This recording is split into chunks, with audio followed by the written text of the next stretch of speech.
Untuk membahas hal ini, saudara, kami sudah tersambung secara daring dengan pengamat kebijakan publik Agus Pambagio dan Wakil Gubernur DKI Jakarta Ahmad Riza Patria. Selamat pagi, Pak Wakil Gubernur. Selamat pagi, Mas Tio, Mas Agus. Ya. Pagi, Pak Gubernur, Pak Wagub. Ya, dan juga Mas Agus, terima kasih waktunya. Selalu kita mengamati apa yang terjadi di DKI Jakarta. Mas Agus mengikuti semua prosesnya juga. Saya ke Pak Wakil Gubernur dulu, Bang Riza Patria. Ya, siap. Benar, kabarnya sebetulnya Pemprov DKI Jakarta sebenarnya ingin perpanjang full PSBB tahap keempat, tapi kemudian jadi transisi karena harus kompensasi dengan ekonomi. Enggak begitu. Ya memang kami ketika melaksanakan PSBB tahap 3, itu Pak Gubernur sudah menyampaikan kita semua berharap ini menjadi PSBB penghabisan. Ya. Namun demikian kita ketahui di PSBB tahap ketiga itu adalah masa-masa yang cukup kritikal ya. Kenapa? Karena di PSBB ketiga 22 Mei sampai 4 Juni itu orang sudah hampir 2 bulan di rumah, ada kejenuhan ingin keluar. Karena di Ramadan itu banyak orang keluar mencari takjil. Karena juga di PSBB ketiga itu ada anak-anak mencari baju, ibu-ibu beli baju keluar, kemudian pedagang kaki lima karena pasar ditutup, pedagang kaki lima mencari kesempatan jualan, cari-cari momentum karena ingin mencari keuntungan di masa Lebaran. Kemudian yang kelima, orang ingin mudik. Yang keenam, menjelang Lebaran itu orang silaturahmi di hari Lebaran. Bahkan ada yang pengen sholat, tapi alhamdulillah bisa kita tertibkan. Yang ketujuh, yang tidak kalah penting, juga orang ingin kembali arus mudik di pasca Lebaran. Maka di PSBB ketiga ini menjadi penting. Untuk itu kami keluarkan Pergub 41 tentang sanksi, kemudian Pergub 47 tentang surat izin keluar masuk. Alhamdulillah memang ada perbaikan di situ, ya di PSBB ketiga ada penurunan. Sebagaimana ketahui, sebagai disyaratkan ada beberapa syarat untuk bisa memasuki masa pelunturan. Masa pelonggaran menuju masa aman, sehat, produktif. Apa itu? Yang pertama, R0-nya di bawah 0. Alhamdulillah sudah 0,9. Ada angka-angka kurva yang mengalami penurunan. Sudah mulai melambai, sekalipun belum signifikan, yaitu kurva kematian menurun, kurva orang yang di rumah sakit dirawat, yang diisolasi mandiri, kemudian juga kurva penyebaran menurun. Yang ketiga, yaitu sarana prasarana harus baik. Alhamdulillah Jakarta baik. Lab-nya, rumah sakitnya, rujukan, ICU-nya, tempat tidur jumlahnya alhamdulillah terus meningkat dan kami perbaiki. Sumber daya manusianya, dokternya, tenaga medis baik. Kemudian obat-obatan logis semuanya baik, alhamdulillah terjadi peningkatan. Untuk itu kami memberanikan untuk melenturkan ya. Namun demikian PSBB tetap kita berlakukan dengan pelenturan. Kami memasuki jadwal fase 1 ya di bulan Juni ini. Kalau ini berhasil baru kita memasuki masa aman, sehat dan produktif. Tapi kalau belum berhasil ya kita harus kembali ke masa emergency break yang kita lakukan atau keadaan darurat. Bang Riza, saya potong sedikit. Tanpa mengesampingkan data-data yang sudah disampaikan Pak Gubernur kemarin dan juga hari ini bisa dilihat oleh publik di media massa. Data penurunan dan lain-lain, tanpa mengesampingkan itu. Kita mau lihat saja di lapangan dengan mata kepala kita sendiri begitu.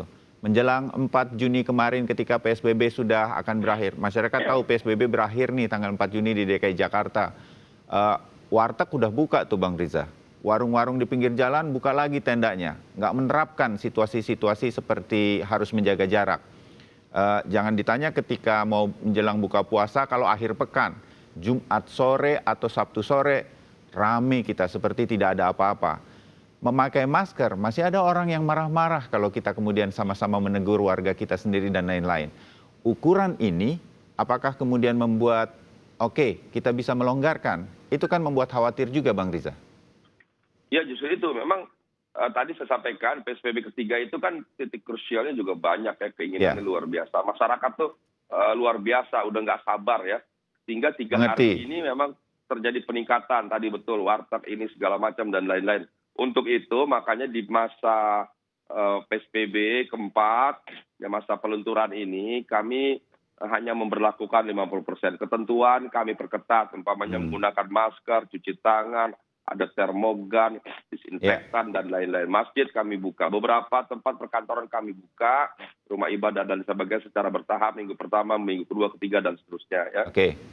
Kendaraan kami cukupkan 50% dan sebagainya. Namun demikian, sekali lagi, di PSBB keempat ini, sekalipun ada pelenturan, ini sangat berbahaya. Ya.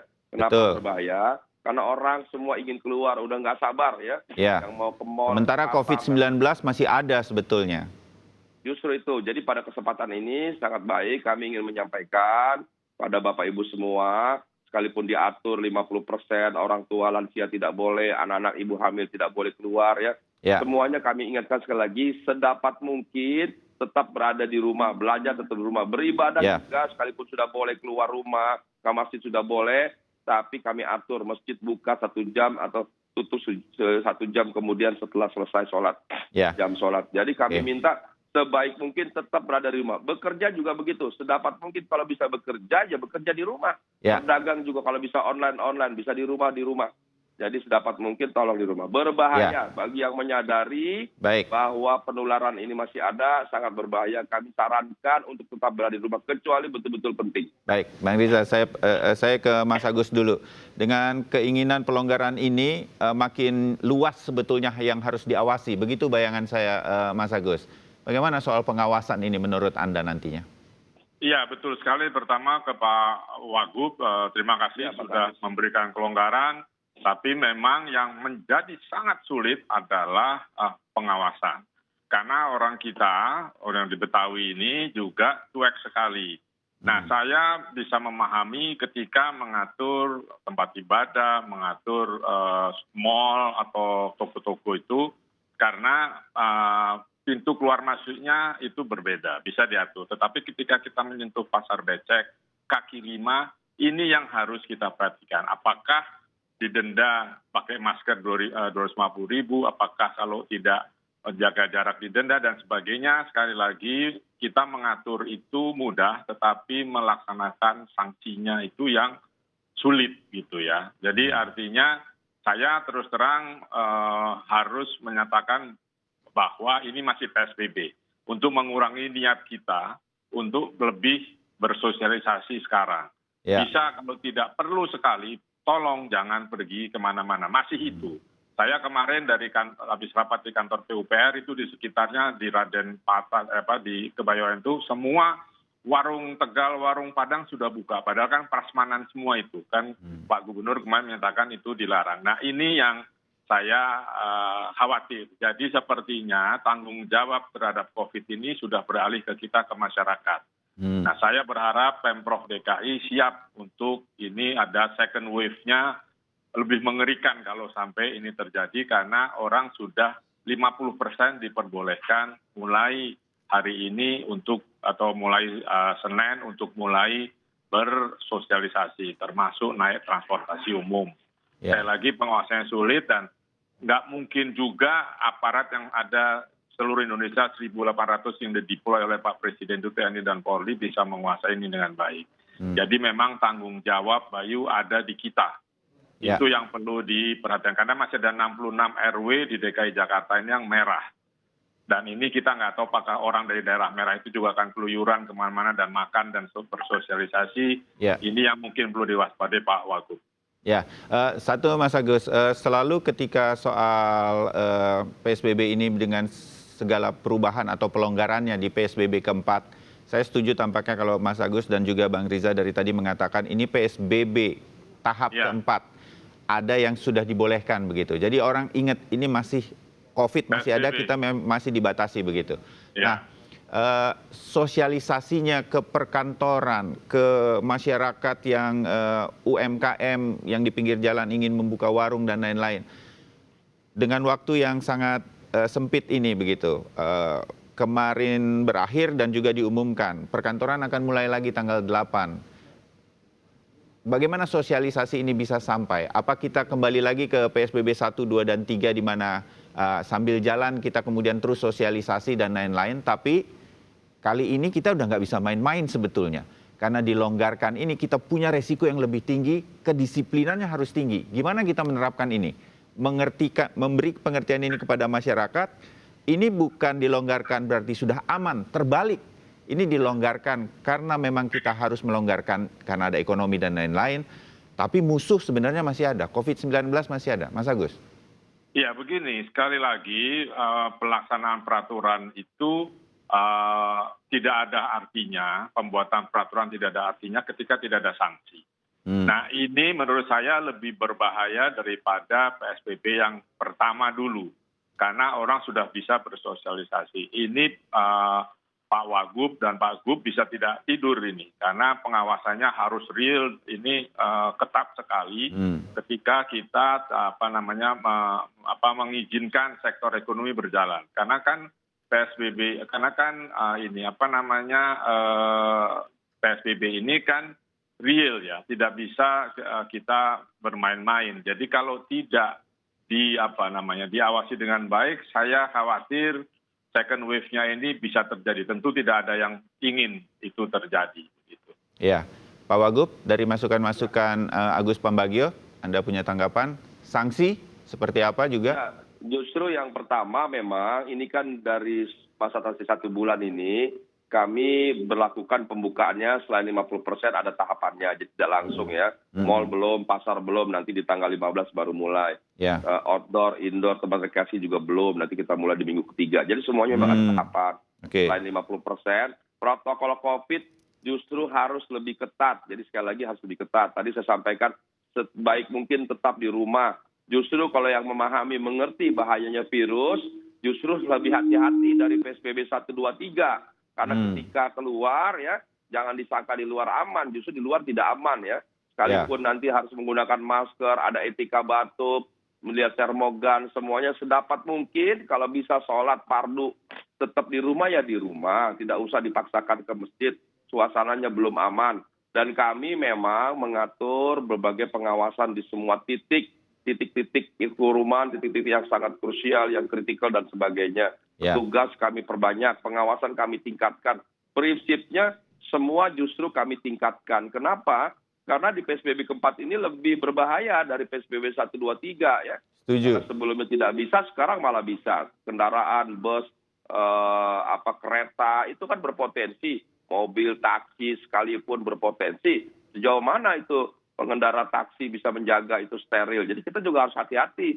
Jangan disangka aman ya. Memang kita berkendaraan pribadi sudah boleh lebih dari 50% bagi keluarga yang dalam satu kartu keluarga. Tapi tetap berhati-hati ya. Jadi sekali lagi prinsipnya di PSBB keempat ini lebih berbahaya terjadi penurunan karena intensitas ya, kapasitas meningkat dan penularan juga tetap dimungkinkan. Dan virusnya belum lari, masih ada ini sekalipun ada penurunan. Jadi mohon tetap di rumah, beribadah di rumah, kalau bisa bekerja, kalau bisa di rumah, belajar tetap di rumah dan sebagainya di rumah. Ya. Kalau sanksi Bang Riza, apakah juga akan dipertegas, akan diperberat sehingga orang mengerti bahwa ini tidak boleh dan harus disiplin begitu? Pak Gubernur kemarin sempat menyampaikan di kompres ya bahwa nanti kita akan berlakukan yang 250 bagi orang yang tidak menggunakan masker. Ya betul itu waktu Pergub 41 tentang sanksi administrasi, sanksi denda, sanksi pidana, sanksi sosial kami berlakukan. Tapi sanksi denda pengguna masker belum semua diberlakukan. Ya, kali ini akan diberlakukan? Hari ini kita akan berlakukan. Jadi tidak hanya sanksi sosial, tapi sanksi denda yang 100 sampai 250 ribu. Kemudian rumah-rumah makan nanti yang melanggar, kami akan denda. Ya. Hotel-hotel melanggar, kami akan denda 25 sampai 50 juta. Kalau bikin acara resepsi dan sebagainya. Ya. Memang di hotel hari ini udah boleh restorannya di hotel. Tapi kalau melebihi kapasitas kami akan denda. Ya, tidak hanya kami denda, mungkin ke depan kita akan cabut izinnya. Jadi sekali lagi pada kesempatan ini, semua restoran, hotel, semua mall nanti kalau sudah mulai dibuka pasar harus lebih hati-hati bahwa disitulah tempat-tempat penularan. Dan hari ini yang paling penting, ayo sama-sama yang ingin sholat Jumat, kami atur, kami minta memang ada kebijakan ya dari MUI, dari Dewan Masjid Indonesia supaya sholat itu bisa 2 shift. Sholat Jumat yang jam 12 sama jam 1. Karena satu shift kapasitasnya menurun ya. Iya. Betul, kapasitasnya kan kami kurangi jadi 50%.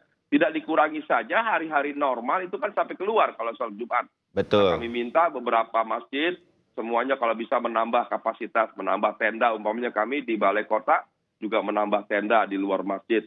Tapi itu pun kami bagi 2 shift, jam 12 dan jam 1. Ini cara-cara. Selain protokol COVID, kami petugas masjid dan kesadaran masyarakat untuk sadar, ya hati-hati. Ya waktu wudhu, masuk toilet dan sebagainya. Kalau bisa tetap wudhu di rumah, sebaik mungkin wudhu di rumah. Ya, yang membedakan juga nih kan Mas Agus, PSBB keempat kali ini Pak Gubernur sudah ada pembantunya nih, Pak Wakil Gubernur. Jadi mungkin pengawasannya lebih aman dan cukup meyakinkan nih. Bang Riza menyatakan ini untuk menjaga situasi menekan penyebaran virus dengan sedikit pelonggaran. Anda meyakini ini dan apa titipannya Mas Agus berkaitan dengan PSBB tahap keempat yang ada pelonggaran ini? Ya, ini tentunya kan sesuai dengan keinginan Presiden bahwa kita membasmi COVID-nya, kemudian tapi mulai membangkitkan perekonomian rakyatnya. Ya. Jadi sekali lagi ini bukan pekerjaan mudah, ini sangat sulit. Tadi saya katakan kemungkinan 2 pimpinan DKI ini tidak bisa tidur karena harus mengawasi ini. Yang kalau yang di mal-mal di mana-mana mungkin agak bisa di hotel itu sudah mulai minggu lalu malah restorannya sudah buka gitu ya. Nah, jadi maksud saya justru yang di lapangan ini tadi tempat ibadah betul, kemudian kaki lima, kemudian pasar-pasar becek dan sebagainya, itu yang perlu diwaspadai bagaimana caranya. Dan saya berharap sih tetap harus ada sanksinya. Karena kalau tanpa sanksi susah gitu ya. Kita bisa mencoba mengurangi dan juga kesiapan dari aparat kesehatan, juga sarana prasarana kesehatan itu harus siap. Karena begitu ada langsung segera diambil tindakan apakah PSBB pelonggaran ini perlu dihentikan atau tidak. Sekali lagi masih ada 66 RW yang merah termasuk RW sebelah saya ini juga merah. Jadi kita setengah mati jaganya di RW kita di sini supaya tidak masuk penyakit itu ke sini. Jadi Satgas RT-RT-nya diperkuat. Nah ini menjadi PR yang sangat-sangat berat buat kita semua. Karena tidak saja aparat DKI, tapi kita masyarakat. Ya. Kita ingat dulu untuk lalu lintas misalnya. Orang susah betul untuk memakai seat belt begitu. Tapi begitu diterapkan sanksi dan di lapangan diterapkan sanksi ini, ternyata sekarang sudah menjadi sebuah kebiasaan memakai seat belt bagi pengemudi maupun juga penumpang. Mungkin hal seperti ini yang perlahan tapi pasti menjadi tatanan hidup baru kita ke depan untuk bisa hidup bersama COVID-19. Mas Agus, waktu Anda terbatas pada pagi hari ini karena ada sesuatu, jadi saya pamitkan Anda di sini. Terima kasih banyak untuk analisanya. Pak Wagub, terima kasih Mas Agus masukannya. Ya, dan mudah-mudahan bisa terus menerima masukan-masukan seperti ini. Tapi Pak Wagub, saya ingin Anda tetap bersama kami beberapa waktu ke depan. Satu bagian lagi, saya ingin tahu berkaitan dengan kesiapan rumah sakit tadi. Toh kita harus bersiap melihat negara lain ada gelombang kedua ketika pelonggaran dilakukan. Siapkah infrastruktur ini? Kami akan mendengarkan jawabannya dari Pak Wakil Gubernur Riza Patria usai jeda. Tetap bersama Sapa Indonesia.